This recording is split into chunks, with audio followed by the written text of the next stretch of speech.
I'm going to present to you a company that was spun off from Chalmers now nearly 7 years back.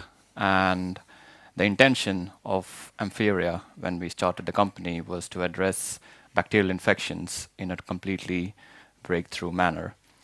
And what I'm going to present to you is the story behind the company, the technology in detail, why it's unique, and where we are today from a commercial standpoint. Amferia's basis as a company is that we are focusing completely within the medical device area. And this is a new material that we can apply into medical devices for addressing bacterial infections, for binding and killing bacteria in a targeted manner without causing any harm to the tissue health, including even the most dangerous resistant bacteria known to us today. And I'll tell you a little bit more about the core of the technology in the next slide. But I want to take your focus to this picture, which I absolutely need to show you, where the effect of the material is clearly visible before and after the exposure of bacteria to the material. What you see in the green picture is living bacteria that's thriving on a material without the Amferia technology. And on the right is immediately within a few seconds when the bacteria comes in contact with the material with the Amferia technology, the red indicates dead bacteria. This is a way to look at bacteria under the microscope. These are real microscopic images. And what you actually interesting to notice here is in the green picture, the bacteria is spherical, and that's how they are in its thriving form. And when they come in contact with the material, they get smashed. They are completely transformed into a disc-like structure, making them physically impossible to thrive later on. And this forms the basis of the story moving forward. Why this happens? What is the core of the technology? We have utilized something called antimicrobial peptides into application within medical devices for addressing bacteria. These peptides are, from a scientific standpoint, nothing fundamentally new. Alexander Fleming, in fact, even before he discovered penicillin, he identified the role of antimicrobial peptides within our innate immune system.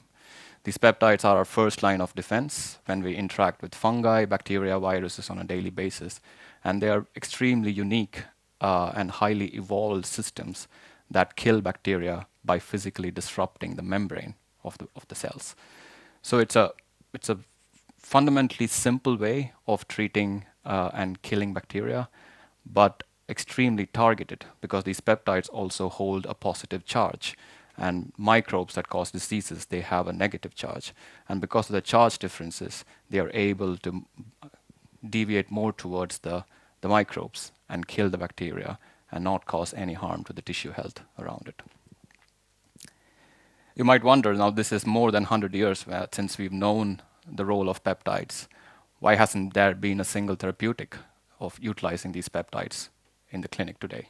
Not as medical devices, not as pharmaceuticals. And there's a key reason for that.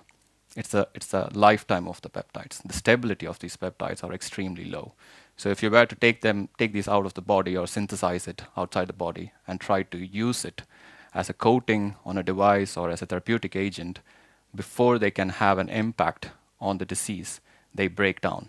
Within a matter of seconds, they are completely disappeared in the body because the body has enzymes that eat out these peptides and kill it, destabilize it instantaneously. And that particular problem has prevented the usage of antimicrobial peptides in the clinic for a very long time. This is really the blockade that prevents these advanced technology to be used from a therapeutic standpoint. And that problem is what Amferia has solved. What we have developed is a soft gel-like system where these peptides can be covalently and permanently attached. So you increase the stability, the original stability being a matter of seconds, to up to 5 days in a real biological setting. So it's a huge jump, which actually makes these peptides clinically usable as therapeutic agents. And this is not done before when it comes to increasing a lifetime of these peptides. And now you are able to make products, devices that can withstand harsh biological environments while keeping its antimicrobial activity intact. We are taking this forward, the technology forward, into applications within human and animal wound care. And this is our first focus area. Wound care is, as a whole, is the main application area, and focusing both on animals and humans. But the technology, as you can imagine, has potential that goes beyond wound care into medical devices. That includes catheters, implants, but also in the intensive care, in surgery care, when prevention of infection is highly important. Moving forward, I'll tell you more about the wound care application, because that's where our focus lies today, and that's where we have progressed commercially speaking. This picture here demonstrates, in its simplicity, the first product, but also how the technology is implemented into the device. What you see here is an acute care wound dressing that goes directly into the wound bed for binding and killing bacteria, where you have these peptides that are permanently attached to the surface of the dressing. So when the dressing comes into contact with the wound bed, what these peptides do is that they pull out the bacteria from the wound because of their electrostatic interaction, and as it comes in close contact, destabilize the membrane and kill it instantaneously.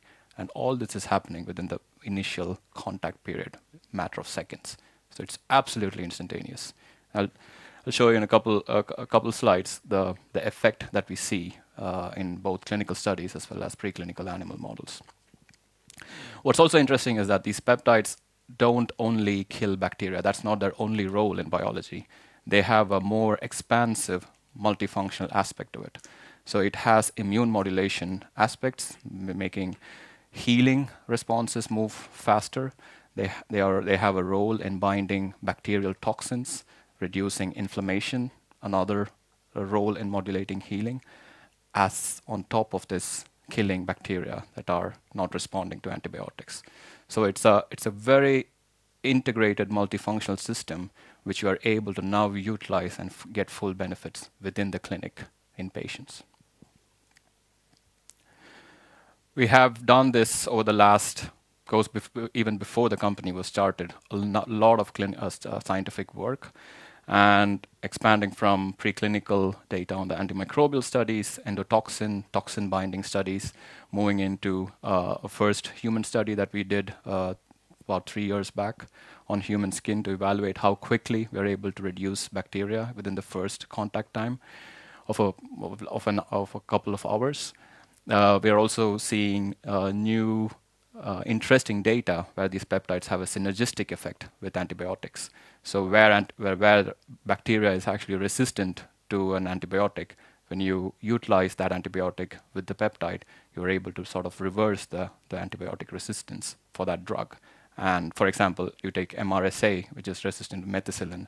When you combine that with these peptides, you actually make that bacteria susceptible to methicillin again. And this is a very cool scientific phenomenon. When you have two different antimicrobials working together in synergy at very low doses, you can actually reverse that effect. And on top of that, we are seeing this in real time in our animal health segment, where veterinary patients with almost absolutely last resort wounds being treated with this dressing and coming out with a healed wound. Just want to show you a little bit on the effect that we did, for example, on the human clinical study. This was a double-blinded RCT. It was on healthy volunteers, and the intention here was not to look at a clinical endpoint, but rather the efficacy in reducing bacteria on skin. So this is from one of the healthy volunteers, and this is the amount of bacteria that we have on our skin on a daily basis. An untreated skin and a control dressing without the peptide attached, and when the peptide hydrogel was implemented on the skin, within less than an hour, we see complete eradication of the dressing, and we believe that in lab we see the effect happening within the first few minutes. So it's very, very quick and very, very targeted. We're also seeing that, as I said, the healing aspects. So we recently completed a pig study on infected wounds. And what we see is clearance of bacteria, but at the same time, an accelerated healing of the wound. So it's not just about killing bacteria. It's actually the wounds are closing up faster In this case, compared to the control, where about 100% of the wounds, where only less than 50% of the wounds are healed by the 7th day. So this is at the end of the day, when it comes to wounds, it's healing that matters, not only killing bacteria, and that's a significant milestone in this development of the technology. We have a plan to bring this to wound care from a more expansive aspect. So today we have the first product within acute care. The product is already on the market for animals and under FDA review in the US for human application. We have the second generation product to address more chronic wounds as well, and that's expected to be available end of the year for animals and follow on into the human application post the first approval, and also a spray-based formulation to address deeper wounds and highly infected systems where you need to have high contact. And the reason this formulation is very important is because this material acts upon contact. It does not release any substances, does not release any peptides into the body. It needs to come in contact. And this non-release aspect is also why the product or the device actually is a medical device and not a therapeutic, because we don't release these peptides into the body, into the wound bed. It's purely upon contact. Just a short update on where we are. So the products that you see here, Bacti Defend and Ampitech, this is products that are actually on the market across 9 European countries. And the business model that we employ is a distribution private label model with wound care partners on the animal health segment. So the first product is with Orkla Wound Care, who under their brand Snug has the products available in the Nordics, Germany and Spain. And Ampitech is with a Swiss partner, private label partner, who has it in Switzerland. And the products are now on the market, doing very well. Veterinary hospitals and clinics having repeat orders, and especially in Switzerland, within the first 1 month, about 20% of the stock was moved, with pretty much a majority of the clinics reordering the product. On the human side, we have the first submission to the FDA. This product, being a completely new device, will go through a de novo track. It's not a 510(k), meaning that we will establish the basis for a peptide-based hydrogel technology for wound care moving forward, which opens up the pathway for additional devices built on the same concept.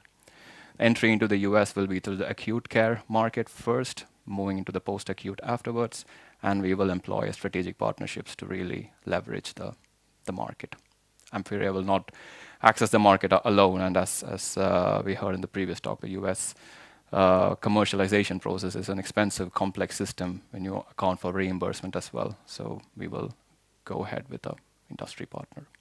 And in Europe, which will come a bit later, this is a class 3 medical device, and we will still go ahead with the regulatory approval, followed by strategic partnership for market access. The next 4 years are going to be critical. As I said, in 2024, we had our first products, first contract signed on animal health. We closed the year in 400,000 euros in sales. We're expecting to triple that on 2025 with 3 more contracts. FDA approval also, we are estimating to earliest end of 2025, and discussions with multiple partners from a strategic standpoint ongoing. In 2026, we are looking at the first product launch in the US for human health, and from purely the animal health sales, we expect to achieve cash positive scenario. And 2027, we will also move into Europe with the CE marking process. And during this process, during this timeline, what I've not also shown is the clinical studies that we will have for accessing Europe from an MDR standpoint. We have a strong team covering the technology side to a great extent, from both Chalmers and from the industry here in Gothenburg within the wound care area. And also now in the process of hiring a commercial director for accelerating the animal health business. And this team is complemented very much by a core consulting team, industry veterans from from the wound care industry who have medical affairs, regulatory, and commercial experience for leading this. And of special note is to highlight is Andrew and Randy. They come from Convatec and Mölnlycke Healthcare, who were key figures in driving the success of these companies in Europe and US, respectively. Especially Randy, who had a main role in making Mölnlycke a success story in the US, addressing reimbursement and market access in a very critical way. Amferia is raising capital right now, and we do have a time frame in utilizing this capital to achieve key milestones, which especially goes into animal health sales ramp up, increasing our production capacity to address both human and animal health needs, the clinical studies, both for EU and US reimbursement, and finally prepare ourselves for the CE marking audits. The aim is to close this round before summer 2025. Fundamentally, what we believe as the main core reason that makes Amferia a very unique investment case is the fact that this is an antimicrobial technology like no other on the market today that leverages something that people have been trying desperately for a long, long time to bring to the clinic, and we open the doors to that with the innovation.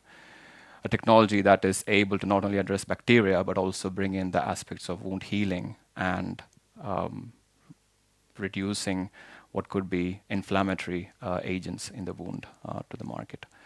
Addresses both human and animal health at the same time, not working on multiple different products for each market, but essentially base technology, but you have the ability to diversify quite quickly in that regard.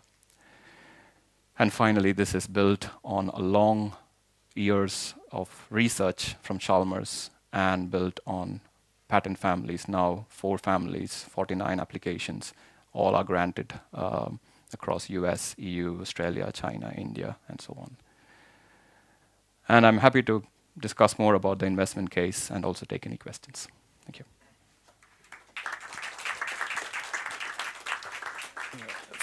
Thank you very much, Anand. Please raise your hand if you have any questions. I then start off. You're raising money. How much money are you looking to raise, and at what kind of valuation do you have? We're raising 4 million euros at right time at the moment, and the pre-money valuation of 22 million. Okay. In the long term, we saw your strategy for several years. It didn't say anything about a possible exit or some end game situation. You're not looking for an IPO or something like that to raise money? Not at the moment, and I don't know if we will do that. And the main reason is that the industry that we are in, which is wound care and antimicrobials, traditionally it has been through strategic partnerships, which eventually lead to an acquisition by a large player. Now we don't know who that is or when that will happen, but likely from an FDA approval and as we are closing on CE marking process, these discussions will start taking form. But in this industry, that is the norm. Yes, of course. Yeah, we have a question.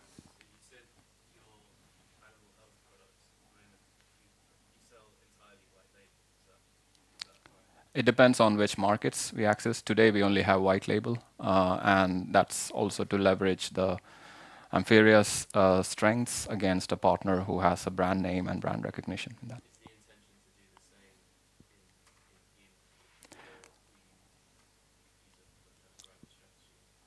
same in It depends. For example, if we take the US, it is highly likely that we will have a strategic partnership that may include development aspects, but also the commercialization under the partner's name. So I understand that you envisage a strategic partnership with most likely one of the big wound care players and to supply them exclusively as opposed to being like a CDMO type supplier to everyone in the market. Yeah, and that speaks to the uniqueness of the technology because a partner would likely negotiate for that, and then the remuneration needs to be factored in for that. Very good question. The animal part of your business, how big can that be? About 70% of what the human wound care business is today. Okay. And for putting it into context, antimicrobial wound care technology is worth somewhere between 3 and 5 billion US dollars today. The human health, and in animal health, then we're speaking about roughly $1 billion in business. That's the market. Yeah, but do you think you can run your company until it gets break even only on the animal part, or Cash positive as well. Yeah, Yes, yes, very much, very much. interesting. Are you looking for more markets to enter when it comes to the animal part? I guess because the human part is a little bit further away. Yeah, and I think that's very important. We need to be careful in selecting markets for animal health. Animal health business, from a regulatory standpoint, it is quicker in some parts of the world and takes as much time as it takes in the human aspects in other parts of the world. So selecting markets where we can access it faster, built on what we have in Europe today. So some examples are UK, markets like Australia, New Zealand, the Middle East are key markets that are very interesting for animal health outside of Europe. And the gross margins for that kind of products, how does that look? So if purely from a production standpoint, we'll be looking at the starting low volume gross margin. It's starting at 50%, and this would raise to 70 to 80% as we scale the business. What kind of competition do you see in this area? I guess that's a sort of complex question, since you're going for two different parts, the human and animal, of course. But could you elaborate a little bit what kind of technology you see? Yeah. No, absolutely. So one of the key technologies that we have on the market today is silver-based antimicrobial, especially within wound care.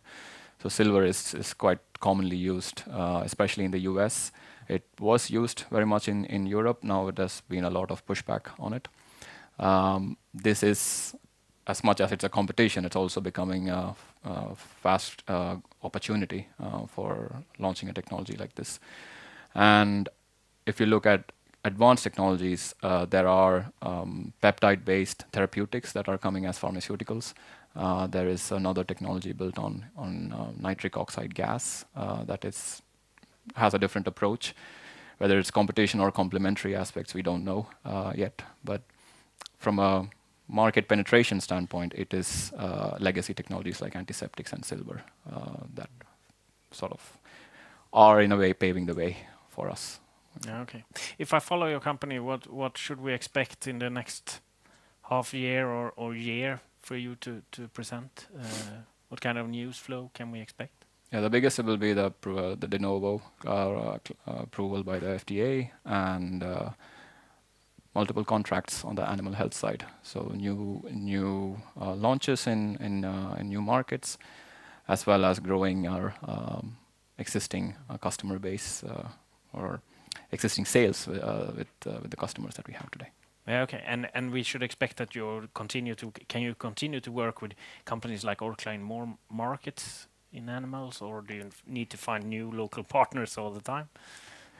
That's a strategic decision. It's usually better to go with a partner who has a very strong base in that local market, and that speaks to the nature of the business in veterinary health, because you have clinics who trust a certain distributor or a certain supplier for products. So if you hone in on that and work closely with the right partner, it's much faster market access than going with a large player who may not have access within that certain market. Who are the owners of the company? So the founders, myself, Saba and Martin, all three of us have background from Chalmers. We own about 30% of the company today. We have Almi Invest and Chalmers Ventures as key owners, and family offices from the Gothenburg region who are also part of the cap table. Okay, so it's a truly local company then. Yes, very much. It's very nice. From protection of your technology, for how long is that? So we have the final patent as it stands today, and we have more applications coming up. The validity goes up to 2043. So roughly 20 more years until it keeps, and then we have more on the way. Okay. Exciting. Thank you very much for coming. I think that was Yeah, we have a question. Very good.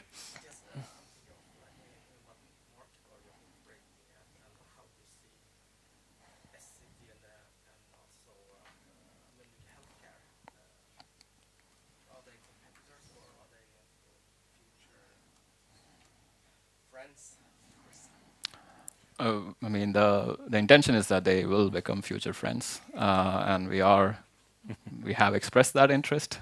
They also expressed the interest back, but it's in an early stage of understanding this process. And of course, big companies like SAT, Mölnlycke, and others, they have to look at how to accommodate this within the portfolio of a large amount of different products that's on the market.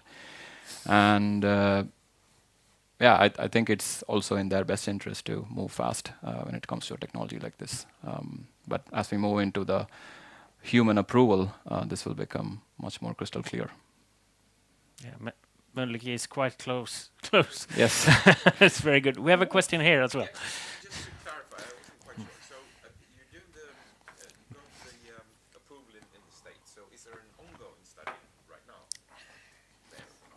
there? For approval in the FDA for de novo, there is it's not an obligation to have human clinical study. For reimbursement, you will need a clinical study for the appropriate code and the de novo. So we will be doing a clinical study, nothing ongoing, but it's part of the next round. Right. So the money you're taking in now will take you where? How far? Will take us to the point that we have products being sold in the US for human health, and also to become a sustainable company. So this is what we hope will be a last round from a need standpoint to raise capital, so we are able to bring in sales revenue from the animal health to fund the company further. Even for the study in Europe later. Yes. Interesting. We have a question. Yeah, thank you very much. Interesting presentation. And a question maybe from the bio side guy here, related to competition. You were mentioning some competing technologies. The versatility of this technology versus traditional solutions. If you could elaborate, is it as effective on the different types of bacteria? Yeah, absolutely. So if you take the existing technologies, what's on the market today, these are built on, as you said, biocides, antiseptics like silver, iodine, and so on. Absolutely, I mean, they're very good at killing bacteria, no doubt. One of the downsides is that it takes some time to create a certain dose buildup for these technologies to kill bacteria. And at the same time, there is an ongoing debate on what tissue health is, sort of what is happening to the tissue surrounding the wound when when silver, for example, leaches out. It is not clear if wound healing is disrupted because of sort of a collateral damage process that it brings along with it. And this is why in Germany and France today, they are pushing back on silver-based wound care because there's no reimbursement anymore for silver-based technologies. What this brings in is twofold. One is to keep the antimicrobial action untouched in the sense that it has the ability to kill bacteria and fungi, all types of bacteria and fungi. The speed of action, which is within a matter of contact, so that's upon seconds to minutes when it comes in contact with the bacteria, but also without compromising the tissue health. So it's a highly targeted system that not only affects the tissue, but also shows indications from a healing, promise of healing the wound faster. So it's pushing the boundary further, so where you can get a bit more targeted effect. Okay, thank you very much.